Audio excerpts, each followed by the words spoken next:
bienvenidos a un nuevo video el día de hoy. En este caso vamos a traer algo un poquito más corto, un poquito más informativo realmente, pero pues igual es un video disfrutable.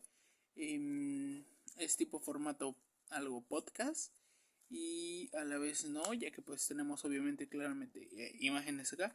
En este caso vamos a hablar un poquito sobre el uso de las hand traps y de estas mismas. Las hand traps es una mecánica que se hicieron demasiado popular desde la salida de la Ogre y la Effet Veiler, que fueron las primeras hand traps que llegaron a tocar el juego. Eh, la mecánica de las hand traps ha ido evolucionando demasiado al punto en que ya hay todo tipo de hand traps que pueden interrumpir a todo tipo de campos. En este caso hay demasiadas que interactúan con distintas mecánicas y hay una en específico que siempre ha prevalecido, que ha sido Ash Blossom. Desde que salió ha sido una muy buena carta, incluso desde que de repente como que su relevancia decae, sigue siendo una carta que se utiliza en todas las barajas. No es una carta excesivamente rota, pero es una carta que de repente se usa en cualquier tipo de baraja porque tiene la mecánica más usada del juego de Yu-Gi-Oh! En este caso pues traemos todos distintos tipos de hand traps, explicaremos un poco sobre el uso que se le puede llegar a dar, el tipo, atributo, cosas que de repente pueden funcionar y tienen bastante relevancia en el juego popular de Yugi, en este caso en los metas y todo. Realmente las hand traps son cartas que pueden llevar en cualquier baraja donde les sobren espacios, o incluso hay barajas diseñadas que pueden llevar un montón de hand traps. En este caso los Cybers son un claro ejemplo. Al ser un jugador activo de Cybers te das cuenta de que las barajas son muy compactas en el dado caso de que lleven distintos tipos de motores, pero pueden llevar máximo 15 hand traps o menos, y todo tipo de baraja igual es muy distintiva del tipo de hand trap que puede llegar a usar. Hay barajas que no la necesitan, en este caso se concentran en romper campos. Claros ejemplos como Cyberdragon, Fluffar, Despia, que son Cubic por ejemplo, que son barajas que ocupan sí o sí romper campos. Entonces cartas más disruptoras son necesarias: Lightning Storm, Raigeki, puede ser Darkhold, Harpysphere, Duster, algún Twin Twister, cualquier tipo de carta que es sí o sí para ir segundo. En cambio estas pueden tanto como para ir primero como para ir segundo, dependiendo del tipo de baraja que estén jugando. En este caso pues vamos a mostrar la carta más principal de todas, la que nunca ha decaído desde que ha salido, y que su uso, aunque ya no es tan excesivamente abusada, sigue siendo muy buena carta. En este caso es la Ash Blossom. Su efecto principal es que cuando un efecto es activado, que incluye alguno de los tres efectos siguientes, es que puedes descartar esta carta y negar uno de esos efectos, añadir desde el deck a la mano, invocar de forma especial desde el deck, enviar una carta desde el deck al cementerio. Ash Blossom es una carta que comparte el atributo fuego, es de nivel 3, es zombie y cantante. Casi todas las hand traps, bueno, la gran mayoría de hand traps que por lo menos son populares, llegan a tener el que son cantantes. Eso se puede utilizar principalmente también para hacer tipos de sincronía o algo así. El que sea un monstruo fuego puede ser utilizado muy buena para las barajas que juegan monstruo fuego o que recuperan algunas cartas fuego. Si han visto videos de Salman, o bueno, el Salaman es el que más la llega a aprovechar por el hecho de que la puede recuperar del cementerio de la mano. Es una carta de nivel 3, puede ayudar también con rasgos de nivel 3, y al ser zombie ayuda demasiado a la mecánica del zombie, ya que con que no tengas alguna otra carta o te haga falta un extender, al bajar un monstruo zombie puedes seguir haciendo jugadas. Entonces muy bueno por la Ash, se puede revivir y todo este tipo de cosas con barajas más como los zombies. Entonces el hecho de que tenga estas características le hace una carta demasiado jugable. Al ser nivel 3 da espacio para un montón de jugadas de de cantantes para traer sincronías. Entonces igual es muy buena carta por eso. Vamos con la siguiente, que en este caso es Gospel and Haunted Mansion.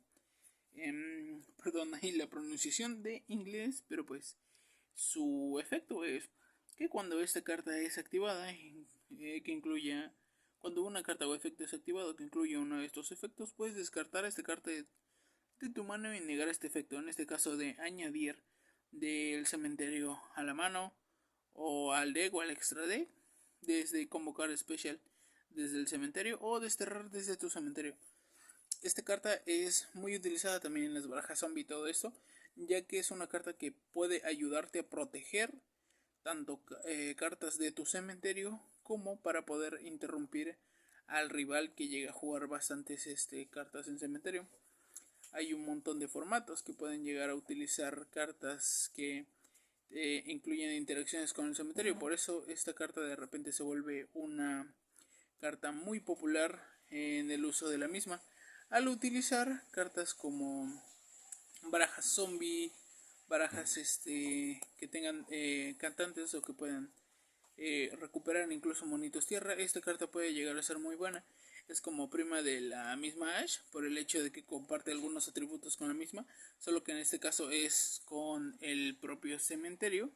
Entonces muy buena por este lado. También es muy aprovechada en barajas zombie, entonces muy bueno por ello. Si utilizan cartas en cementerio y juegan demasiado con su cementerio, recomiendo por lo menos llevarla a 2 copias, por el hecho de que ayuda demasiado a poder protegerse. Luego vamos con una carta que de repente vuelve al meta, sale de y se vuelve popular de vez en cuando, que es Diddy Crow. En este caso Diddy Crow tiene un efecto muy simple pero muy potente. El hecho de que sea de efecto rápido, que puedas descartarla, seleccionar una carta en el cementerio del oponente y desterrarla. Principalmente se utiliza para desterrar cartas clave del cementerio que sean ocupadas desde allí. Entonces es una carta que por su simpleza puede llegar a ser muy buena en distintos formatos donde el cementerio lleve alguna pieza que sea muy importante dentro de la baraja.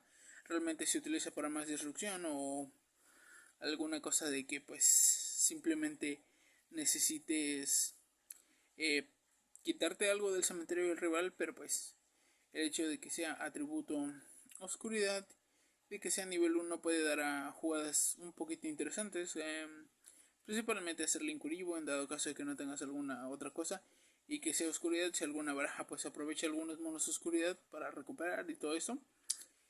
Es una carta que se puede utilizar, aparte de que casi todas las Antraps al tener distintos atributos se pueden ser utilizadas y aprovechadas contra el rival por efecto de las mismas Charmer. Entonces Diddy Crow, una carta que varía demasiado su uso. Si está en un formato donde casi la mayoría de barajas no ocupen cementerio, o por lo menos no tengan piezas claves en cementerio, no la recomiendo jugar, pero si la tienen, recomiendo jugarla.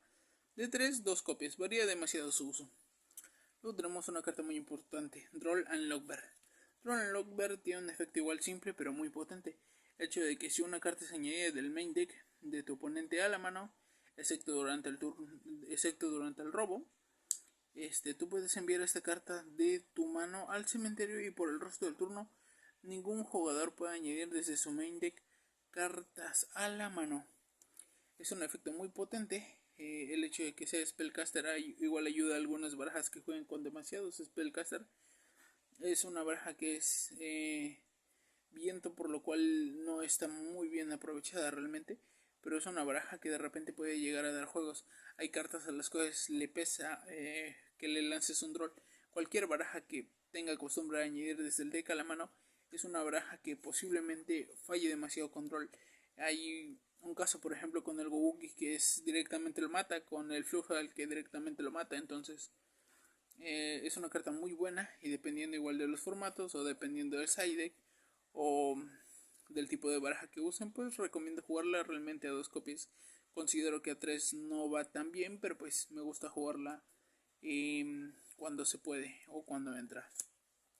En este caso vamos con una de las más importantes, Sefet Baylor, que pues ha decaído demasiado su uso gracias a la Infinite Impermanence, que es lo mismo, que es que durante la main phase de tu adversario, de efecto rápido, tú puedes enviar esta carta de tu mano al cementerio, seleccionar un monstruo efecto que tu oponente controle, le niegas los efectos al monstruo boca arriba hasta el final del turno. Es una carta que al ser cantante de nivel 1 y tipo luz tiene demasiados usos. Hay barajas que la llegan a jugar, incluso la pueden llegar a añadir desde el deck. Un claro ejemplo es el Blue Eyes, que lo puede llegar a estar utilizando por algún mago que no recuerdo muy bien el nombre, pero que cuando convoco normal te va a añadir un cantante nivel 1. Entonces en este caso se puede añadir a la Effect Baylor, hace atributo luz, igual gana mucho este poder por el hecho de que hay barajas que utilizan monstruos luz que pueden llegar a tirarla. Ejemplo, los Galaxy Soldier que llegan a caber en barajas OPC, llegan a caber en su propia baraja de los Galaxy, llegan a caber en el Blue Eyes y de repente pues descartar un Effect Veiler te puede ayudar si no le llegas a usar. Entonces es muy bueno para esta carta. El nivel 1 cantante también da para jugada sincronía. Luego tenemos una de las cartas igual más importante que de repente viene, de repente sale, que es la Cypher Gamma. Es una carta que llega a ser demasiado buena directamente por el hecho de que su efecto principal es no puede ser convocada de forma normal, debe ser convocada de forma especial por su propio efecto. Cuando tu oponente activa un efecto de monstruo y tú no controles monstruos, por efecto rápido puedes convocar esta carta y un Cypher Driver desde tu deck, mano o cementerio. Y si lo haces, niega la activación y destruyelo.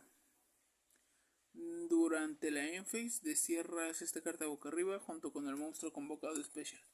Entonces básicamente es una carta de un solo uso, el hecho de que pues juegues la tercia y una carta solo da a una jugada, pero sigue siendo muy buena por el hecho de que destruye. Ese factor de que puede llegar a destruir, de repente tira muy buenos combos o algunos monstruos que son realmente unas. El hecho de que igual sea luz y de que tenga aquí un mono vainilla la vuelve como target de que a veces si te sale esta cosa llega a ser un ladrillo, o si ya utilizas ese efecto puede ser un ladrillo dentro de las manos. Pero realmente es una carta que igual recomiendo dependiendo igual de formato o de la baraja que ustedes utilizan. Si llegan ahí el segundo o utilizan barajas que casi no juegan lo que viene siendo con la Main Monster Zone, igual Cypher Gamma es una carta muy buena. Aparte de que está su link que te permite activar su efecto sin necesidad de que se remueva, sin necesidad de que haya monstruos en el campo o no. Entonces, muy bueno por esta carta. También da jugada sincro por el hecho de convocar al Cypher Gamma. Te da básicamente para un sincro 8. Entonces, Driver y Gamma son muy buenas opciones de repente para los metas y todo esto. Yendo con la siguiente Hand Trap, igual fue de las más populares en términos de su salida y fue la que dio esta mecánica más conocida, que es la Ghost Ogre and Snow Rabbit.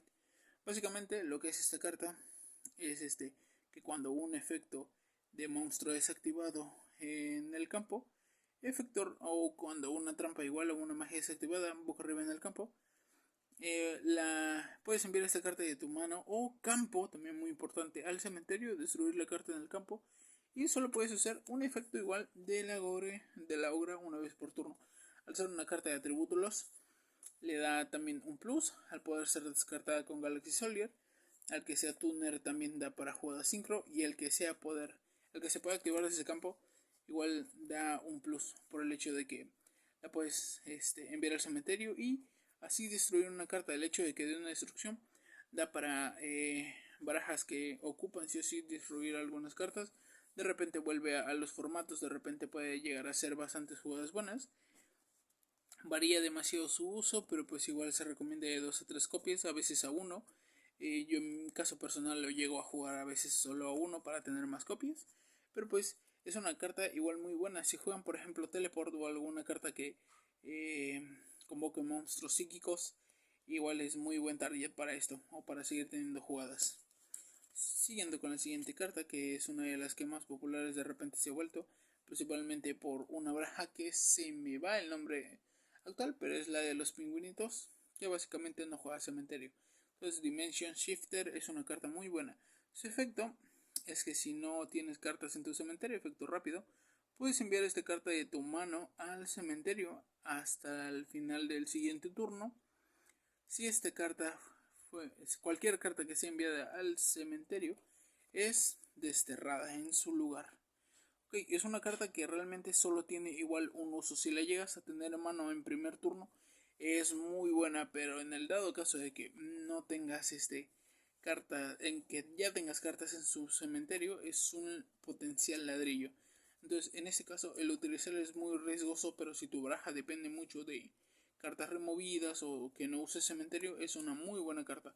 Hay barajas que la llegan a aprovechar muy bien y es realmente una baraja que compra turnos. Entonces, digo, es una carta que compra turnos. Al tener estadísticas tan pesadas y un atributo tan distinto y ese efecto tan peculiar, igual su uso es muy reducido a cierto tipo de barajas. Entonces, si no llegan a jugar cementerio, recomiendo jugarlas. Si lo juegan, realmente no es una carta que recomienden llevar. Entonces, varía igual su uso, de 3, 2 copias o incluso a veces a una, si es que te quieres arriesgar.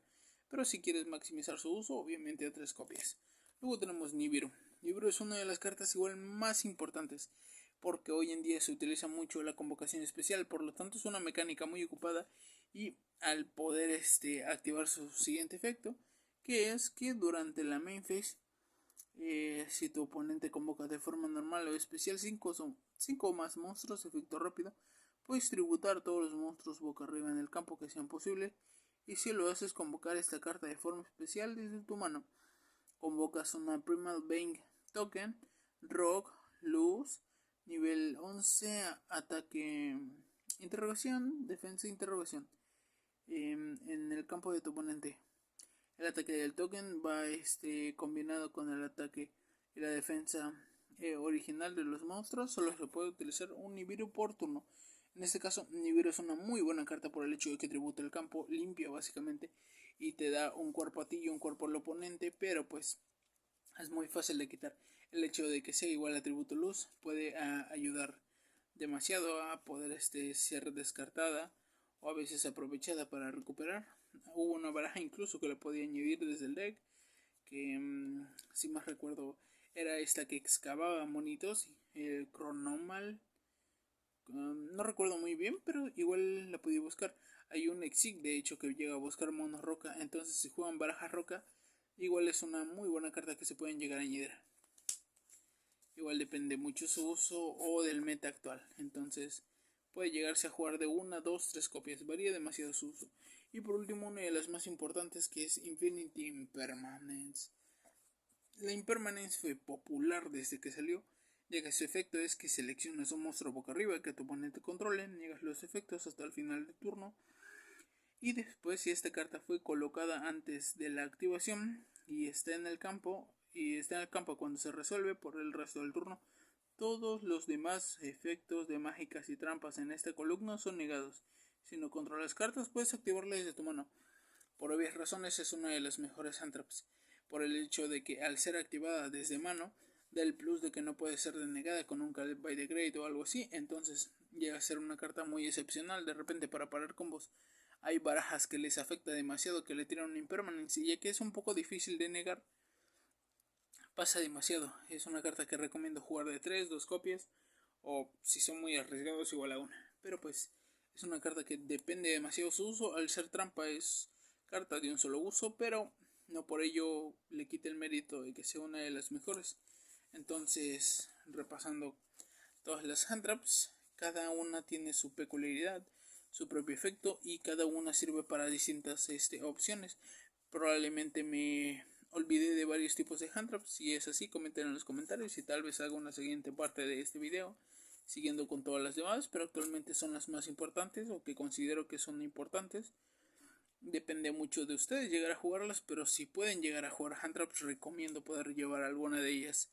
Entre ellas las más populares pues son siempre Ghostbell, Infinity, Ash y el Nibiru. Entonces, muy bueno por esa parte. Si pueden, consíguelas. Es muy bueno que siempre tengan al menos su tercia de cada hand trap. Y sin más, este fue el video de hoy. Yo soy Scrap y gracias por acompañarme.